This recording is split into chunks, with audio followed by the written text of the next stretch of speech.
Hello મિત્રો, જય શ્રી કૃષ્ણ. કેમ છો બધા? મજામાં? ને આજે મારા મિની વ્લોગમાં તમારું સ્વાગત છે. અમે પહોંચી ગયા છીએ દ્વારકા, ત્યાં આપણે કડવા પટેલ સમાજમાં. હેલો મિત્રો, ચાલો હું તમને એનો રૂમ બતાવું. સામાન મૂકવા માટે કબડ છે, પછી બેડશીટ છે. ખૂબ જ સરસ ચોખ્ખો રૂમ છે અને અહીંથી તો દરિયાનો વ્યૂ ખૂબ જ મસ્ત દેખાય. ત્યાર પછી અમે ફ્રેશ થઈ અને ત્યાં કડવા પટેલ આપણો સમાજ છે તેની સામે જ થોડુંક દૂર આમ ત્યાં ભટકેશ્વર મહાદેવનું મંદિર છે. ત્યાં ખૂબ જ સરસ મજા આવે એવું છે, શાંતિથી આમ બેસાય એવું છે. જો અમે ત્યાં જઈ રહ્યા છીએ, તમે જુઓ ને ઘણા માણસો છે ને ત્યાં દરિયા કિનારે આમ મજા આવે એવું છે. બાળકોને તો ખૂબ જ મજા આવે એવું છે. અમારે તો બધા ફોટો અને રીલ્સ ને મંડાતા બનાવવા. અહીંયા ખૂબ જ શાંતિ અને મજા આવે એવું છે. અહીં જો આપણે મંદિરે પહોંચી ગયા છે, ચાલો તમને ભગવાનના દર્શન કરાવું. શિવલિંગના આ છે મહાદેવનું મંદિર, ભટકેશ્વર મહાદેવ.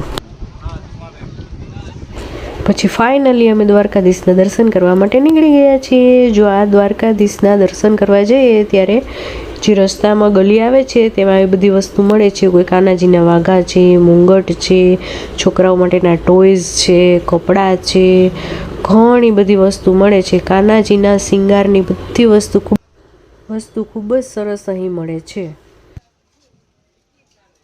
મેં તો કાનાજી માટેની ઘણી બધી શોપિંગ કરી લીધી. ખૂબ જ સરસ વસ્તુ બધી હતી.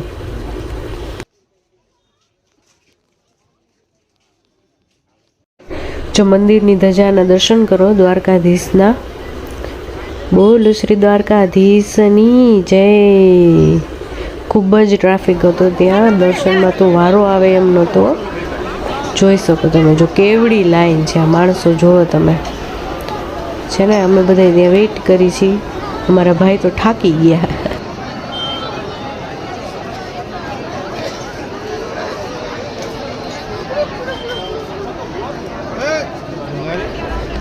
ફાઇનલી ભગવાનના દર્શન થઈ ગયા અને દર્શન કરી અને અમે બહાર નીકળતા હતા, પણ ખૂબ જ ટ્રાફિક હતો.